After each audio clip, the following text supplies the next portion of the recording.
Good morning all. So yesterday we were discussing about this file system and DFS and even this HDFS as well. So nothing but we're discussing about what is the reason to go for HDFS. Okay, so let me recap and continue further. So we're discussing a concept of what is the reason to go for Hadoop. So first of all, we discussed about file system.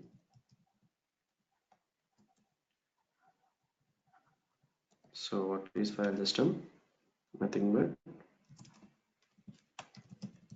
file system is to store data, and we have taken a single system. I mean, it can be a single laptop or a system, and whenever if you are storing some data, and even we are facing some limitations as well, right? So what are the limitations here? First of all, we are unable to store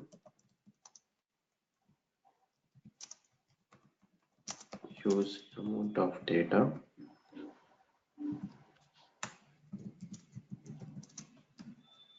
We are unable to, so whenever if you're not able to store, definitely we're unable to process as well. We are unable to process huge amount of data. And fourth one, data loss. So it can be some system failure, power failure,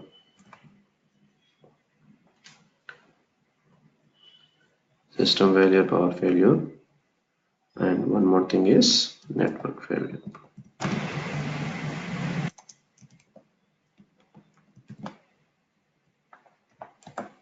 And what is the fifth one here? Metadata. Metadata means nothing but data about the data. Okay.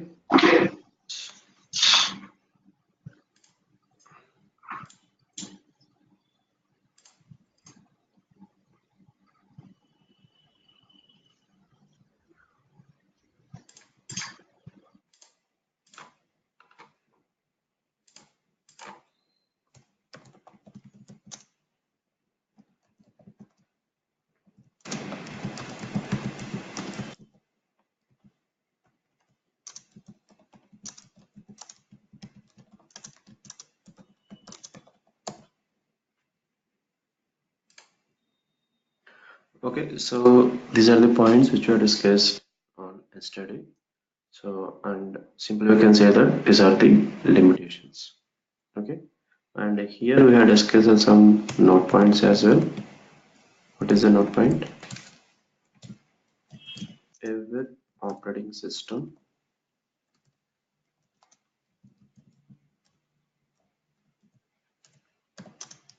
by default they are having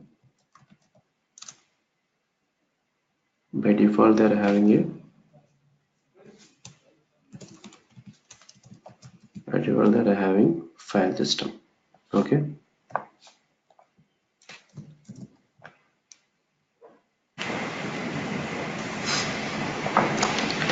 so the example for Windows FAT32 and DFS, and for Linux ext3 or ext4, right?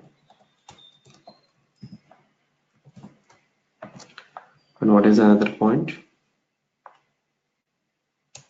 The format in which it is stored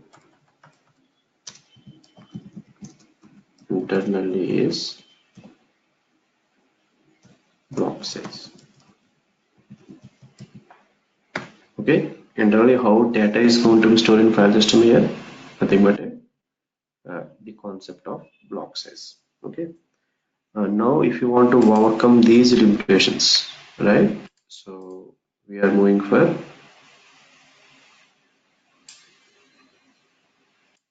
we have one more file system called as a DFS.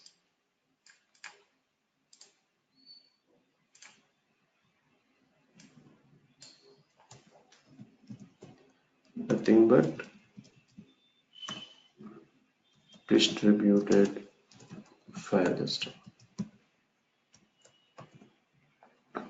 Okay, so in DFS, so just we have explained, and here we have taken some multiple machines which are connected in network, nothing but cluster, or even within the word we are having a meaning. Distributed means data is going to be distributed into a multiple machines which are having a single network. Okay.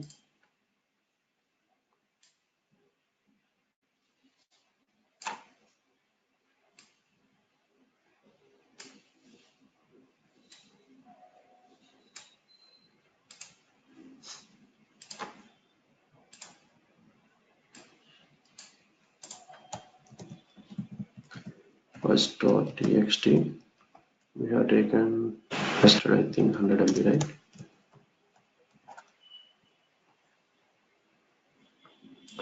And we assume that it is having a block size as 50 MB. So how many blocks we require? If it is 50 MB, two blocks, one is P1 and P2. So now these blocks, so we need to store in these machines B1 and B2. So whenever if you are storing in a single machine, so definitely, so there are more chances to lose data. So that is the reason we are storing in a multiple systems as well. P1, P2, P3, B4, B1, B3, B4, B1, B3, B4, B2. So like this, I'm storing some couple of blocks within this respective systems here.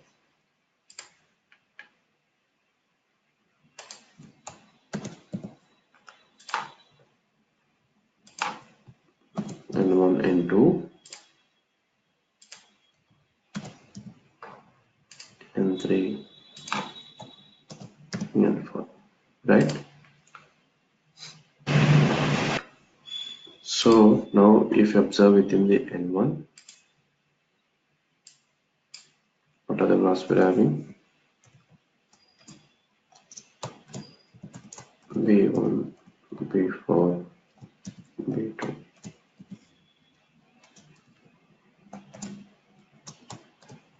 B1, B3, B2.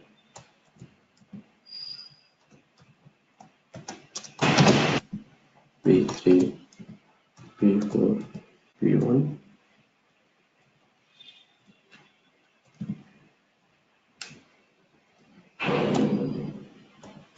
N4, B1, B3, B4, B2. So this thing, I think what we're exactly calling as in metadata.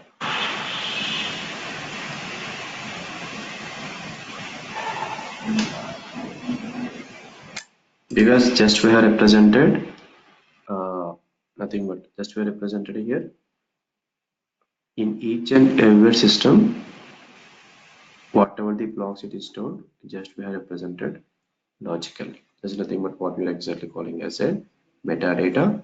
So let us assume whenever if you are storing this metadata in N4 system, some unknown reasons. So even this system N4 down means, so differently we are losing this metadata as well. So that is the reason just we need to store this metadata in another system as well. Nothing but we need to maintain backup. Okay, we need to maintain backup of this metadata in multiple machines. Okay, so here whatever the concept which I have discussed in distributed file system, this concept is completely manual. It is not a automated process. Okay, and even we discussed about I mean what are the limitations we are facing in file system. Same limitations here even we are facing here in distributed as well.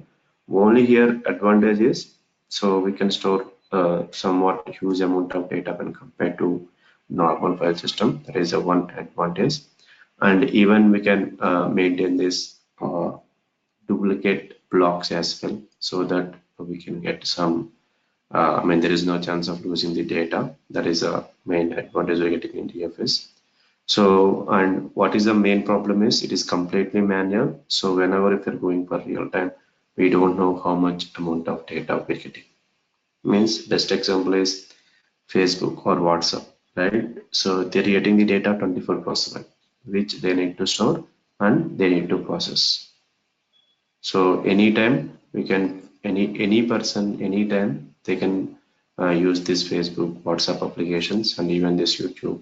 So these normal applications, whatever the applications which are using regularly, okay. So these applications they will generate. I mean, who are generating here? Our only, ourselves only we are generating huge amount of data, but we are thinking only single user. But if you visualize multiple users, how many users they will access this YouTube or Facebook, WhatsApp, right? So just assume each and every user, if they are generating or if they are sending some files, audio files, 1 MB means how much amount of data they're getting here. But still they are storing and they're processing. So, and we are using their services, whatever the services they're providing as well. Okay, so in real time we are unable to use this DFS as well. So it is a completely manual process, it is not automated. That is a major limitation we are facing for DFS. So now if you want to overcome this uh, DFS, I mean if you want to overcome this limitation, what are the limitations we are facing in DFS? So we are moving for one more file system called as HDFS.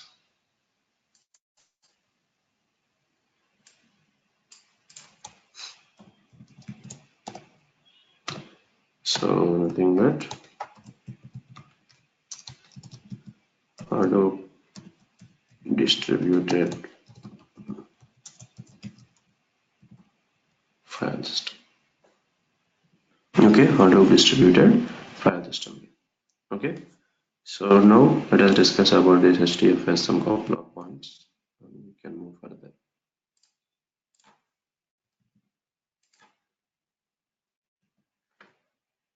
So now if you go for HDFS,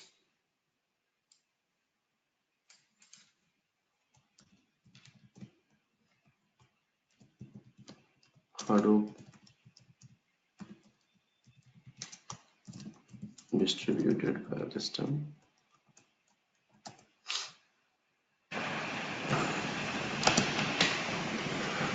So what are the concepts we're having here within this HDFS? Block size,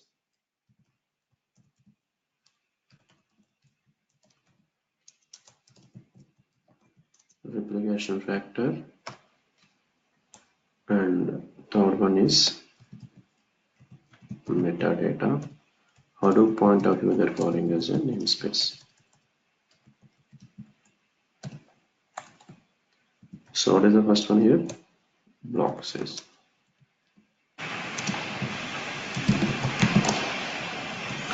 So the default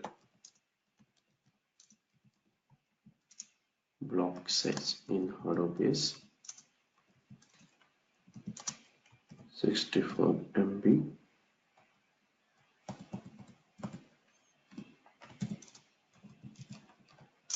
Hadoop 1.x is 64 MB, but for Hadoop 2.x it is 128 MB. Okay, and here we have taken files with some size. So if you are going with size as 50 MB, if you are choosing for block size as a 64 MB, I mean default block size 64 MB. How many blocks are required here? Only one block. Okay, we have to some 90 MB. How many blocks are required? V1 and V2. F3 and 30 MB. How many blocks are required here? 3 blocks, B1, B2, B3. Note point. Hadoop automatically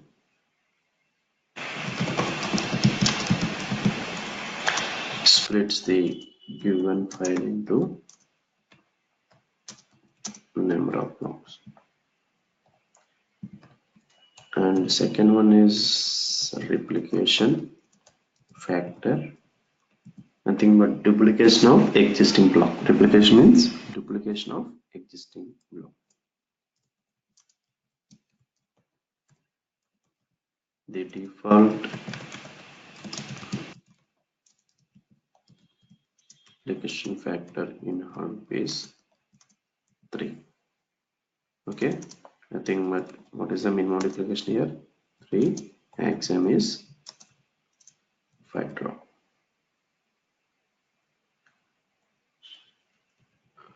Here simple replication means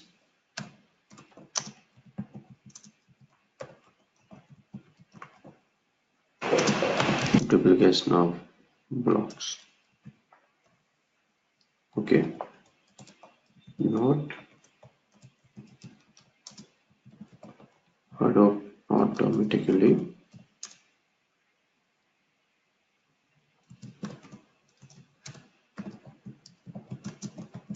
replicates the data. Okay, Hadoop automatically replicates the data. Third one is metadata. I think that it is namespace. Hadoop automatically maintains the metadata as well. Hadoop automatically maintains the metadata as well. Here, whatever the what are the limitations, whether if you're facing from file system or distributed file system, all limitations here are coming from HDFS. Okay, and it is not a manual process, it is completely automated. So just we need to only do one thing is we need to install Hadoop software in our respective laptops. So then we are going to get this HDFS file system by default. Okay, we don't have separate installation for HDFS. Whenever we have configured this Hadoop software in our respective laptops, automatically from that respective software we're going to get two concepts. One is HDFS and one more thing is MapReduce. We don't have separate installation for both of these respective concepts here. Okay, so these are the concepts which I have discussed yesterday till now. I mean HDFS, DFS and file system. So that is the reason we're going for HDFS. So now if you go for definition of Hadoop. Okay, what is exactly Hadoop?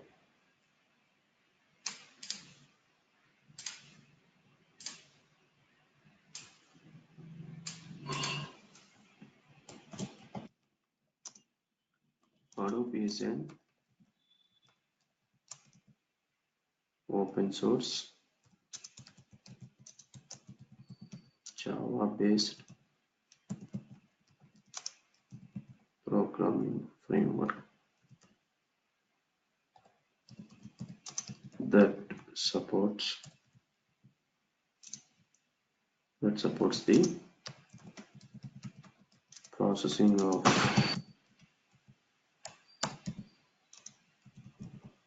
large data sets in a distributing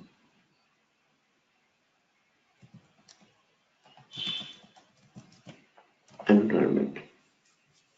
Okay, so here Hadoop is an open source. We can mention as a Hadoop is open source Java-based programming framework that supports the processing of large data sets in a distributed environment. I think we take first step. Okay, so here Java-based programming framework means, so we don't need to worry about this Java.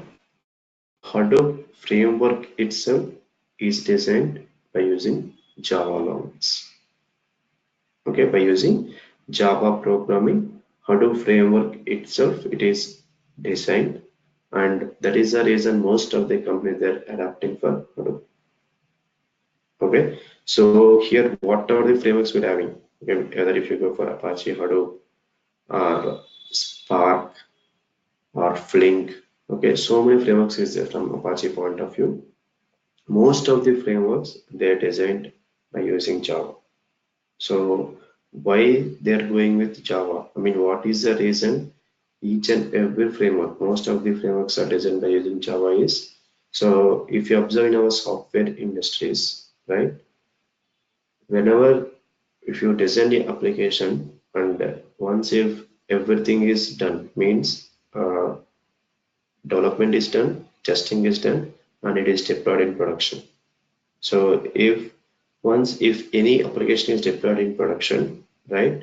So whenever the client accessing that respective application, so not highly here, most of the application which is I mean which is completely success, and client is satisfied, client is accessing by using Java only.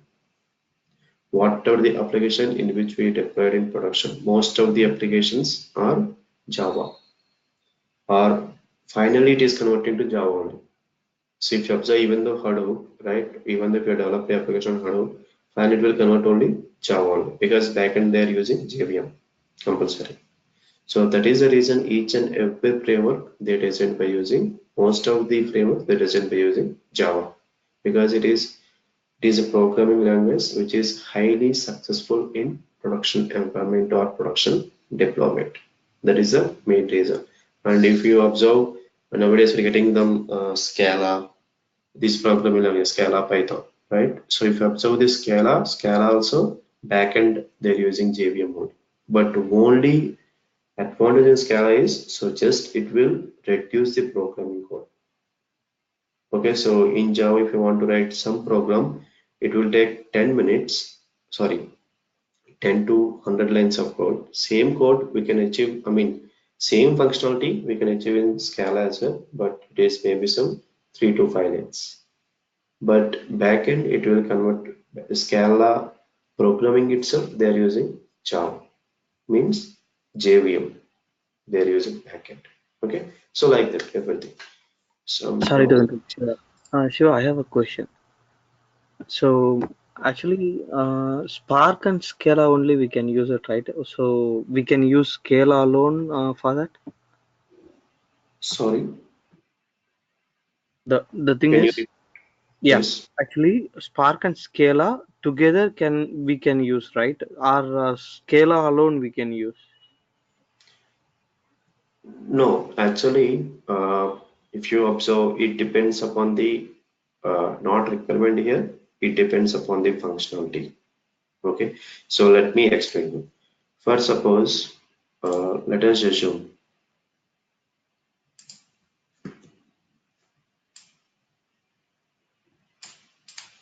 So this is a data set. Let's assume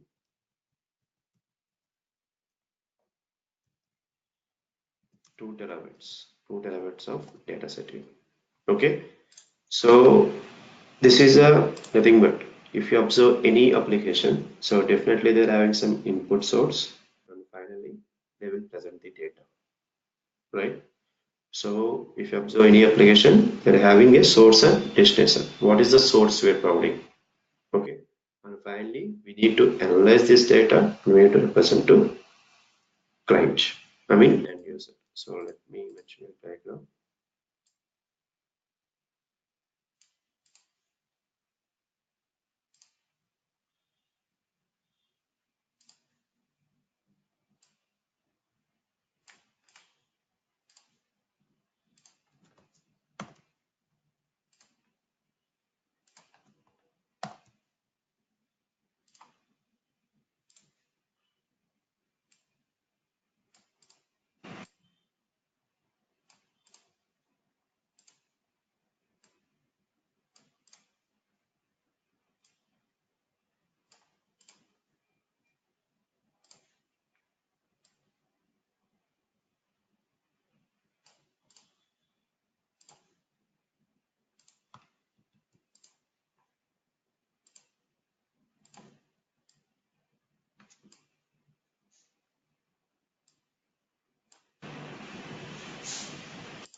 Okay, so here this nothing but data set 2 terabyte. Okay, so data set it can be any type of data here. It they are having maybe they are having some structured, semi-structured, structured data. So let us assume we are getting data from multiple sources, some sensors, some some streaming applications. Okay, some different inputs they're giving, and finally they're getting some data set around 2 terabyte. Okay, so here my requirement or my functionality is, so what are the data set which I'm getting? First of all, I need to store. Okay, so whether it is processing or not, that is a secondary. So first of all, what are the amount of data which I'm getting from n number of sources I need to store, right? So for storing, that is the first requirement what I'm having. Just I'm dividing the requirement into multiple parts. Okay, for your understanding. Store. So for storing, just I'm going with Hadoop. Okay, or even we can go with some other softwares as well. For suppose data set is structured and semi-structured, you can go with SQL Server. Okay, so many things depends. Okay, but I want to go for only open source means Hadoop.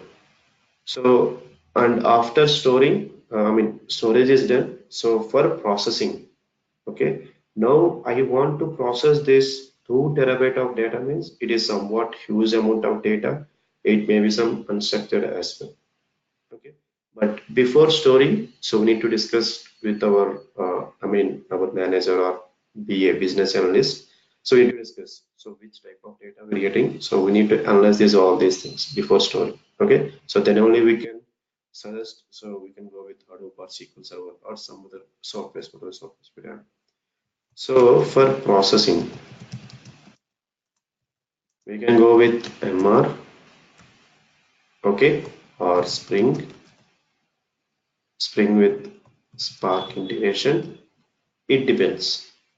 So why we are going with whether if you go for Spark or Spring or MR. Okay. So generally, if it is a 2 terabyte of data, most of the times we are not going for Spring. Okay.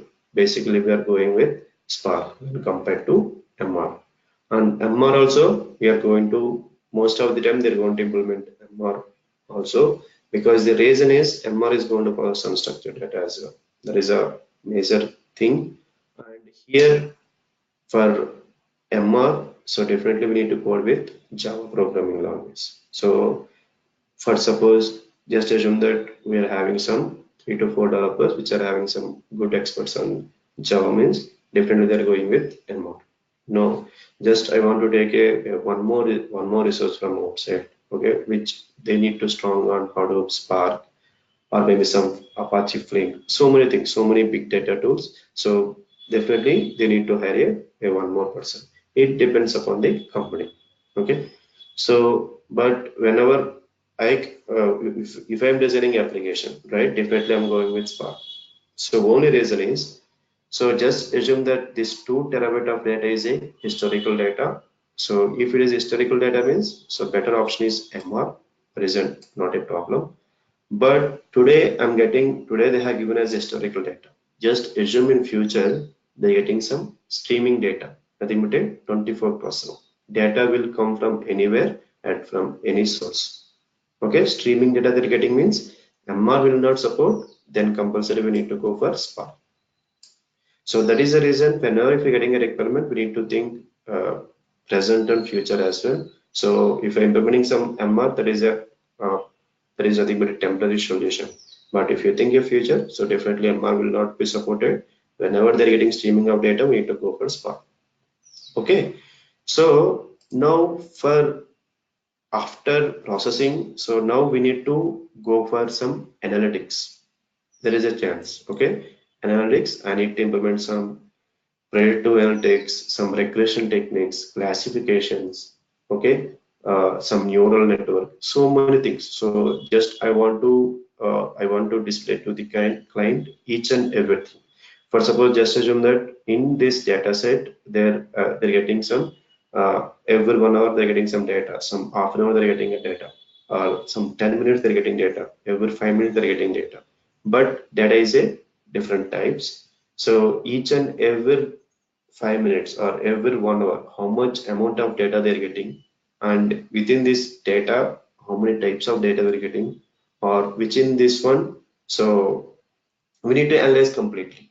Okay, we need to analyze complete set of data, and finally we have concluded from different teams. So we need to implement some analytics as well. So if you're going with classification or analytics, right? So we need to implement some machine learning, which is a hot cake in future. So now it is also hot cake, okay? Machine learning. So most of the times machine learning they are going to implement with Python. Okay, but machine learning is supporting, these are the programming languages. It will support Scala, Java, C and C++, and even Python. So now here, whenever if I'm going with whenever I'm designing application from scratch, okay, so definitely I will choose Python. The reason is why I'm going with Python is because it is having a huge libraries which will support from any framework. Okay, so machine learning, it is having a Python itself, it is having a huge libraries. Python is going to, why the today, if you observe anywhere, so they're running that learn Python. Why they're coming up with Python means Python is having a huge libraries. It will support n number of programming languages or n number of frameworks, machine learning, data science, data analytics, data visualization. These tools will easily integrated. Okay, so that is the reason. So definitely I'll go with Python. But let us assume if my application is designed in Java. Okay, so for this application today I'm getting huge amount of data. So now I need to go for migration. Means now I need to uh, move the. I need to migrate this Java application to some Hadoop framework. Okay, so definitely they will not change this coding point of view. They will restructure this framework, and they have developed by using Java, right? So definitely, if I'm going with the Hadoop means MR compulsory I need to implement with Java. If I need to implement with Spark, so Spark also I need to implement with Scala. Because Scala is by default it will convert to JVM. I mean, it will run background as a JVM software, or even we can design with Spring with Spark. It is completely Java framework because that is the reason. But whenever I'm going with a scratch, I need to go with Python. Scala, when we need to go for here is, so if your designing application is completely Spark, Okay, so there is no chance of having some machine learning or data science, data visualization concepts, right? So then we need to go for Scala, but better option Scala means whenever if you're building a Spark, so best thing is when compared to Scala and Python, Scala is the best because the only reason is Spark framework itself it is designed by using Scala. Okay, Spark framework itself is designed by using Scala language. Okay, but most of the times they will use Python. So the only reason it will support machine learning data science. Scala does not have that much of inbuilt library. Okay, now wait. So just they need to they're developing that complete programming languages. Means not if you are having some Scala 1.0 version or 2.0 version, they're having some library.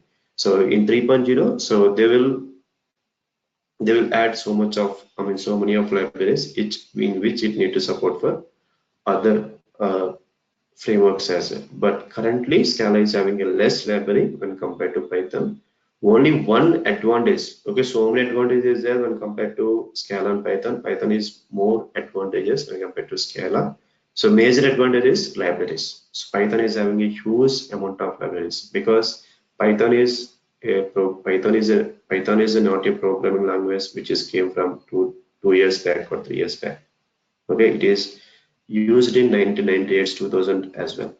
From there onwards, Python programming language exists, but now it is came into picture. It is a hot cake in market. Okay, so there is nothing but based upon the functionality requirements, we need to choose the technologies. Just I have given some small requirement based upon that. I have given some technologies only, which technologies we need to use. Okay, so here one more major advantage when compared to Scala is more faster when compared to Python. That is the only advantage we're having in Scala. But in future, maybe market may be reverse. Okay, so they can go with Scala only because Scala major advantage is faster when compared to Python. Okay, so now the inventor of this Scala persons they're doing so much of library they're adding. So in within some 1 or 2 years, so they are releasing some Scala 3.0 or 4.0 versions. I don't know exact current versions. Okay, so is it fine?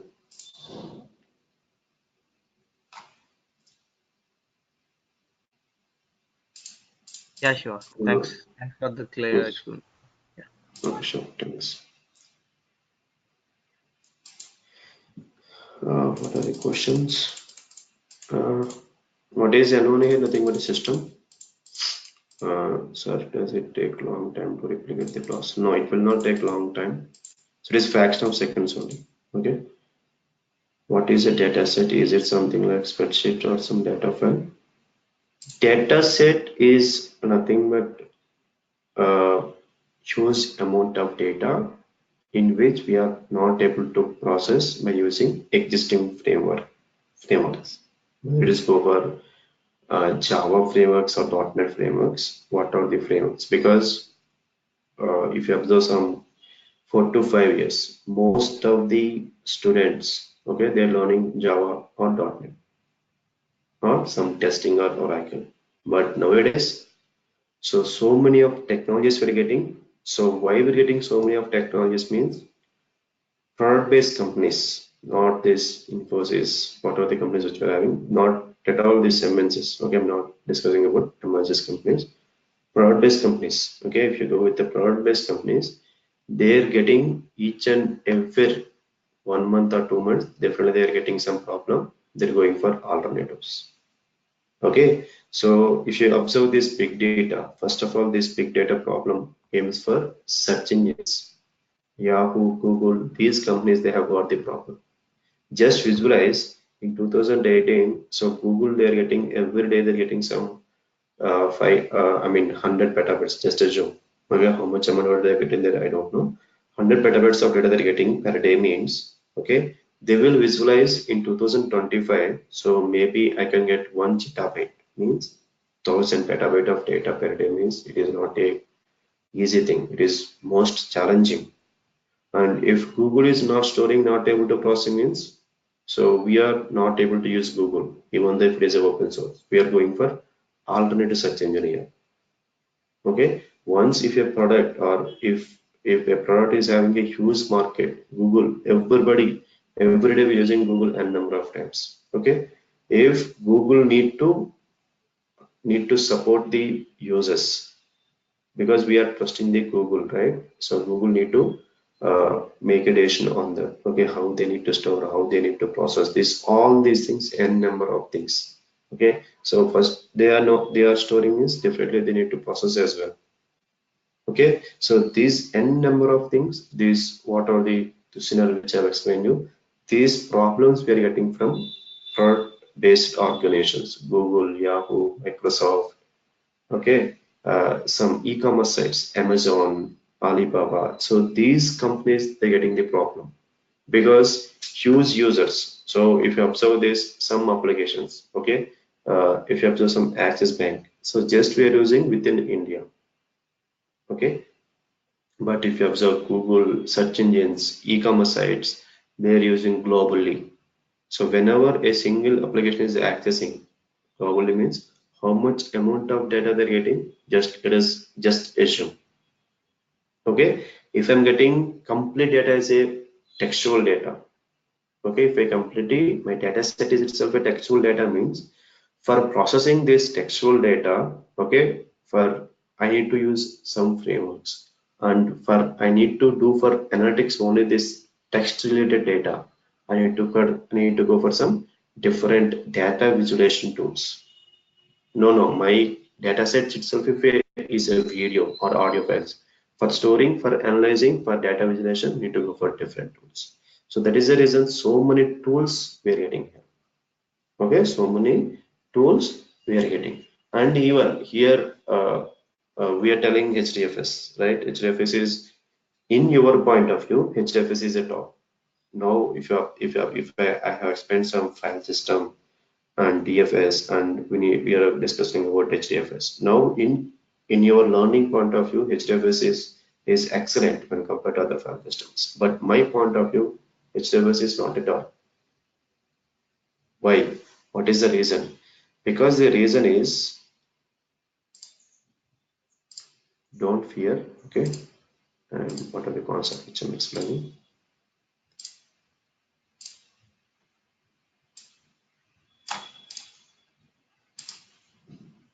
In future, maybe there is a chance of there is no chance of existing. There is no chance of having HDFS as well. Okay, we are having a one more file system called as Apache Ignite file system. Okay, Apache Ignite file system.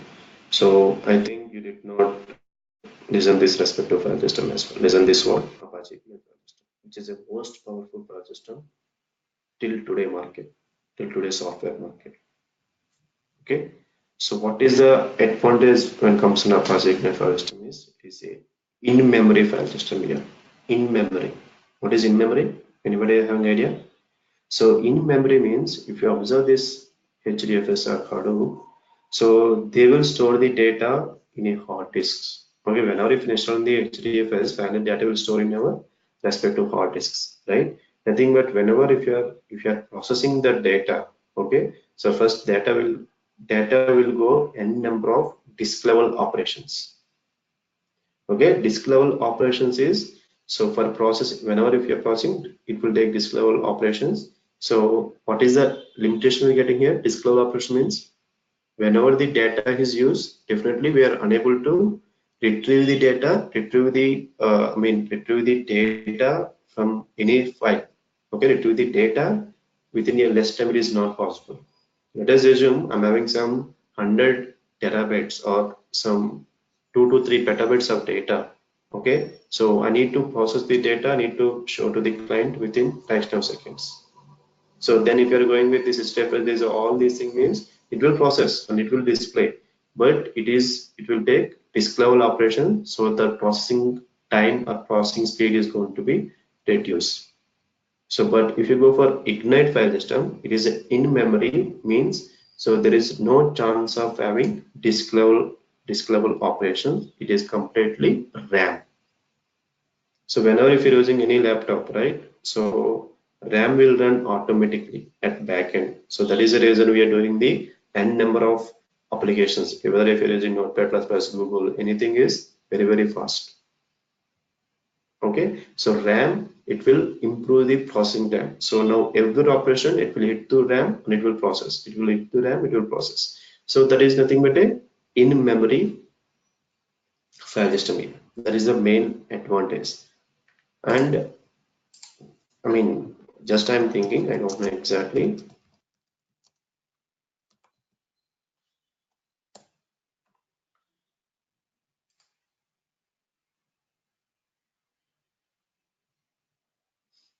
If you observe here somewhere,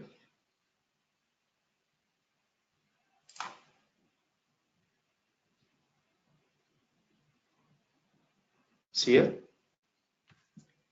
Ignite distributed memory cache. Nothing but it is a in-memory file system here.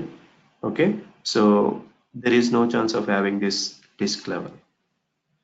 Okay, and at this point of time, not to worry about this Ignite file system. Here it is there at initial versions only. I think 1.0 or 0. Versions, but yes, I am predicting. Okay, so I'm not sure. So Hadoop from it is from Apache organization, and this Ignite is also from Apache organization. So they don't want to make Apache Ignite file system as a competitor to Hadoop. So what I'm thinking is, so definitely they will, once if this framework or this file system is stable, right? So definitely they will integrate this file system with HDFS. Okay, integrate this file system with HDFS here.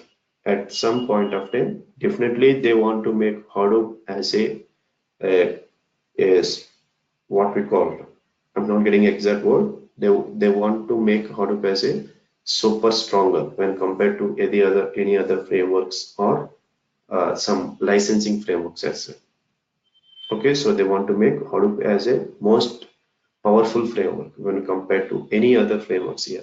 So definitely they at some point of time definitely they will integrate this Apache Ignite file system with Hadoop. Okay, it will be most of the time what I'm thinking it will be happen. So surely there is no competition for Hadoop. Okay, so definitely every company at some point of time they need to implement Hadoop as a storage device or storage systems in their respective applications here. Okay, at currently, if you want to store unstructured data or if you want to store huge amount of data, right? So we're having only one solution is Hadoop. We don't have any other solutions. Okay, and most of the companies they're implementing Hadoop as one of the solution. So because even though if Apache Ignite version is a new, so definitely they will not implement immediately.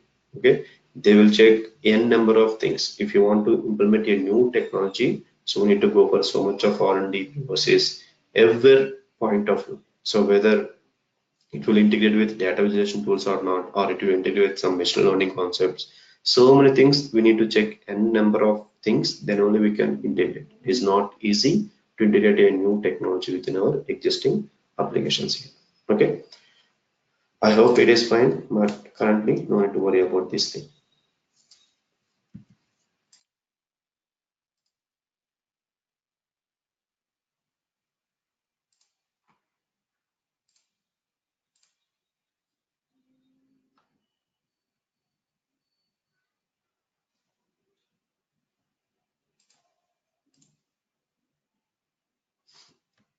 Uh, is it fine? Any doubts till now, all of you?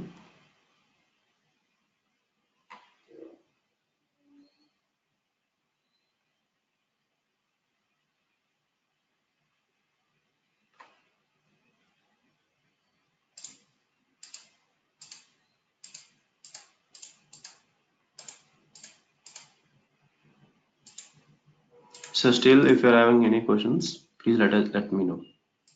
so that I can give clarity, so that my knowledge will be help you.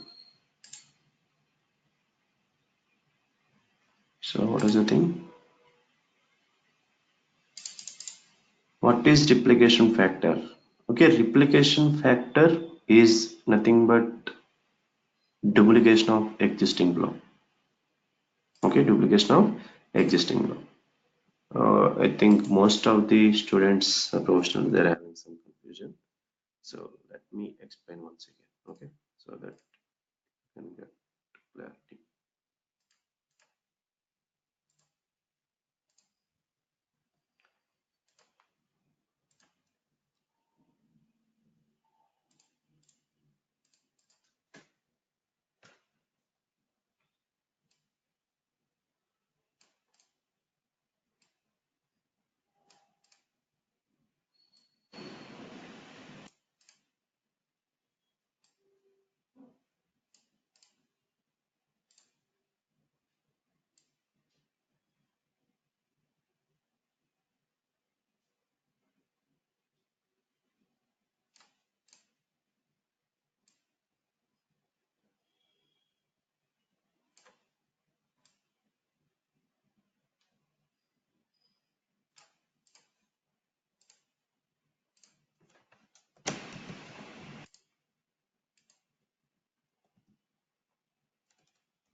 So suppose I am in a file with first.txt with size as 100 MB.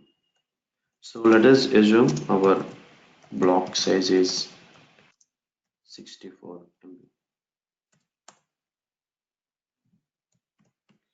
So how many blocks were required, all of you? How many blocks were required here?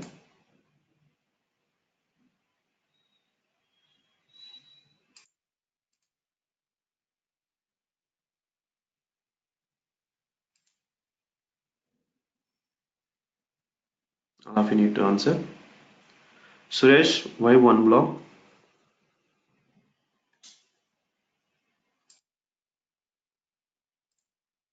Why one block? Suresh.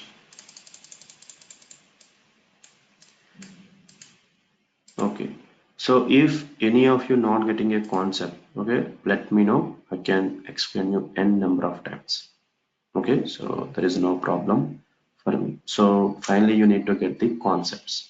So why I'm spending huge time on these concepts means, so basics are very important. Once if you're strong in these basics, you can learn any new concept easily. That is the only reason. Okay.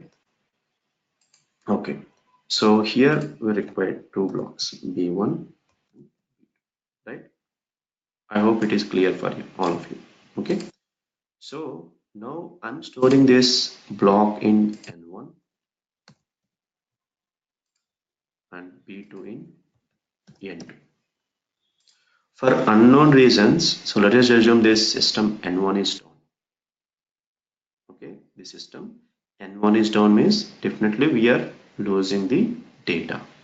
So that is the reason Hadoop is having a concept. HDFS is having a concept called as replication factor. What is the default replication here? 3. Okay, so here how many blocks we're having? Only one block is there. Okay, existing block it will replicate to 2 more blocks. Total number of blocks is 3 now. So just here we'll replicate one more block here and one more block. So total number of blocks in this respect to distributed environment is total count is 3. That is nothing but what is exactly a replication factor. It will replicate the existing block into 2 more blocks because we are going with default replication factor as 3. So if you are making some replication factor, if you change this replication factor to 5 means it will replicate existing block as 4 times. Total number of blocks is 3 because because existing block already we're having one block is there, so it will replicate 4 blocks. Total number of blocks is 5. Okay, so that is what is exactly a replication factor. Simple, it will duplicate the existing block based upon the replication factor configuration. Okay, so I hope it is fine.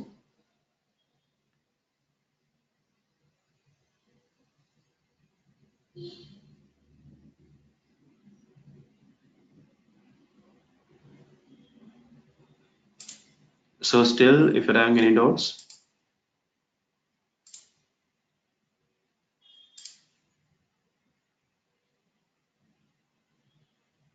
what is the question? What about replication? Same P2. It will replicate 2 more blocks. Okay, fine, Rakesh.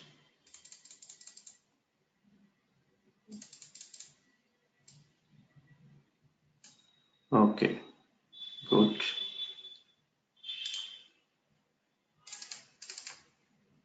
So ask n number of dots. Okay, so that even remaining students or remaining professionals also get some awareness. For suppose if I don't know, right? So definitely I will solve your doubt in our next sessions. Most of the queries I'm going to answer. Okay.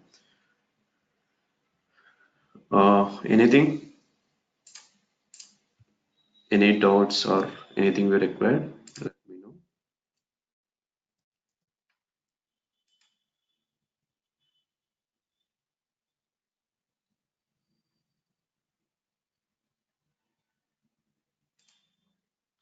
I hope it is fine, all of you. I mean, what are the concepts till now we discussed, right? I think you are having much clarity on this respect to concept. What is the reason to go for HDFS? What is the reason to go for Hadoop? And even we have defined the definition of Hadoop. These all these things. So now only one thing we need to do it is we need to install Hadoop. Okay, we need to install Hadoop in our respective laptops. That is the only one thing which we are pending. So once if this installation is done, right? Once if you're done with installation, so we're going to get 2 concepts internally. So one is HDFS and MapReduce. So whenever this HDFS came means definitely we're able to store the data. Okay, you have installed Oracle VM. Okay, we will discuss this Oracle VM. I mean, how to install this Oracle virtual machine. Okay, so today I will not discuss. Okay, it is already at middle. So tomorrow we're going to discuss about Oracle, how to install Oracle virtual machine. Okay, and please download this Oracle VM. So why we are going for VM and what is the reason to go for VM? This all these things, all this related stuff we're going to discuss. And tomorrow also I'm going to take the class Saturday. Okay, so because installation is pending as per my my plan. Installation has to complete. So we'll install Oracle VM. On the top of Oracle VM, we need to install one ISO file. Okay, what is ISO file? Okay, so we will discuss. We need to after installation part, after successful Oracle installation means Oracle VirtualBox installation, need to go with this one ISO file. Okay, and on top of that we need to install Hadoop. Okay, so tomorrow I will take almost some 2 hour session. Okay, so we'll take some 6 to 8 or 8:30, so that this installation, most of the, I mean tomorrow maximum we want to close this installation. Okay, and depends on situations as well. Okay, not to worry. So memory and hard disk, so required some minimum 4 GB RAM, 4 GB RAM and 500 GB hard disk is sufficient. Okay, fine. I do have VMware. I'm not able to install it. So that thing we're going to discuss. So try to download Oracle VM, all of you. Okay. I think you're having, if you want link, so go to Oracle VirtualBox for me, Windows 10, 64-bit for me. Okay. If you're having some 32-bit or like that, you need to download. Okay. So go to this link. So click on this if you are having a Windows. Okay, so just copy. So just now I have pasted some link. Go through that respective link. Okay, so try to download this one. And if you are having any questions, any queries, so we can discuss on tomorrow. Okay, tomorrow at the same time.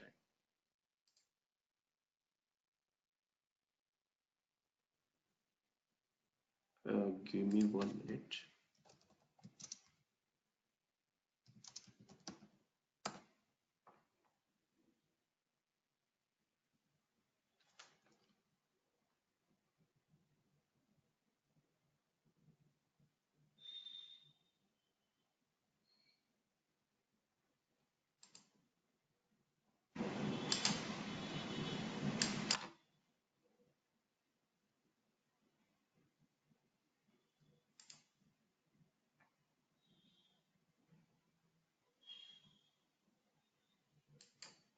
Okay, so fine. I hope you have enjoyed this session, one session which we have discussed.